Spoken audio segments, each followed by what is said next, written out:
Well, let me ask you this: are you more confident in Brock after this, big return against the Cardinals? It's the Cardinals on one hand, but on the other hand, 3 touchdowns, no picks, Yeah. 41 points. Are you more confident in him?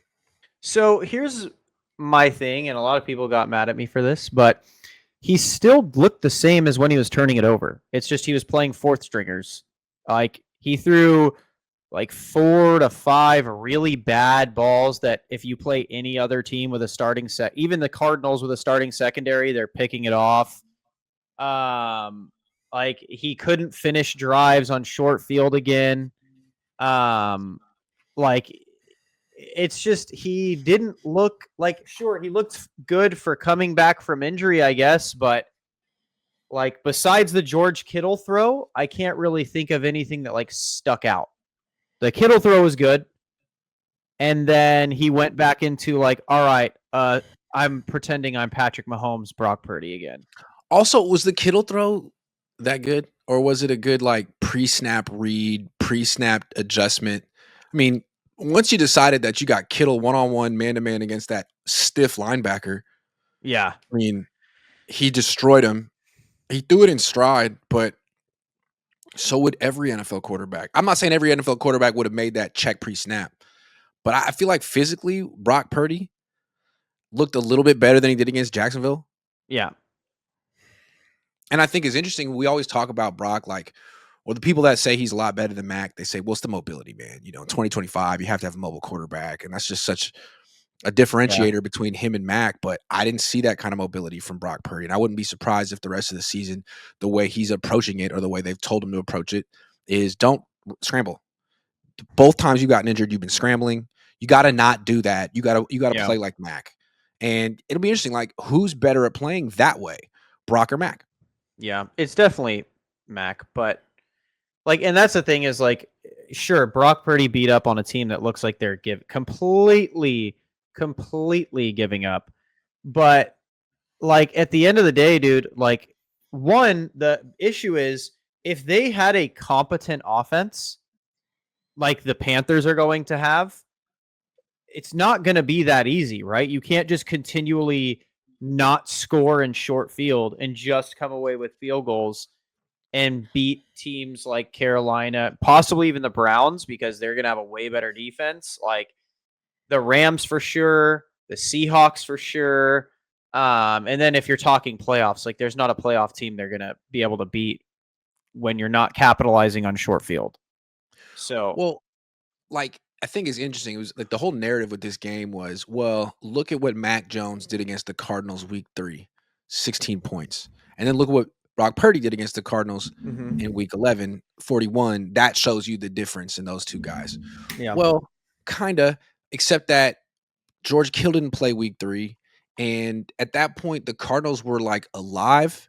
I mean, they had injuries, but they were 2 and Pearsall 0 and didn't they play week 3 either. right. No, Pearsall did play week 3. But like the Cardinals were alive. Yes, he did. I remember. Did he? Oh, Yeah, yeah, that's what he Mac did. He had Jones a good game. Never mind. over Yeah, here. yeah, It was a yeah. great throw. They say Mac Jones can't throw downfield.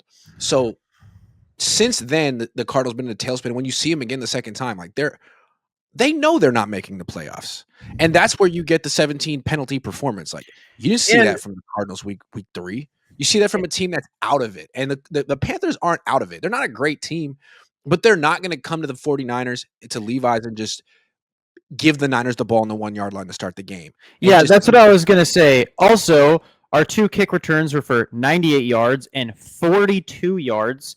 The game before, well, we I did, mean, Sky Moore is a legitimate weapon right now, as is Brian yeah, Robinson Jr. So I mean, that could happen again. like, so they didn't do that for Mac, and they also didn't get him 3 turnovers.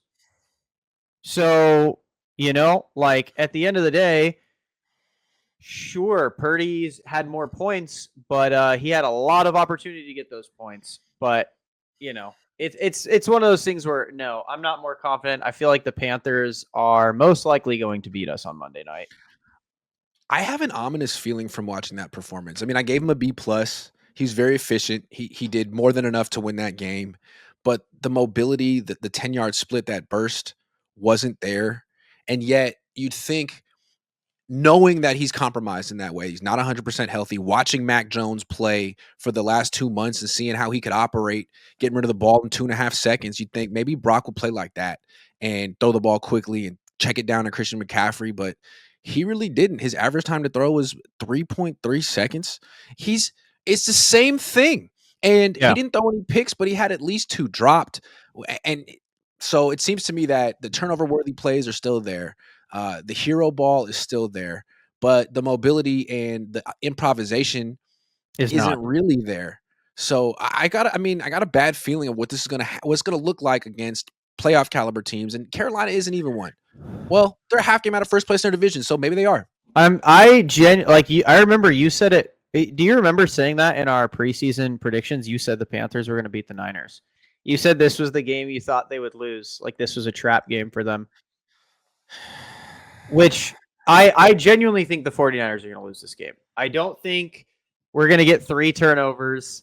And I don't think the Panthers are going to let us just run balls down to their red zone off kickoffs.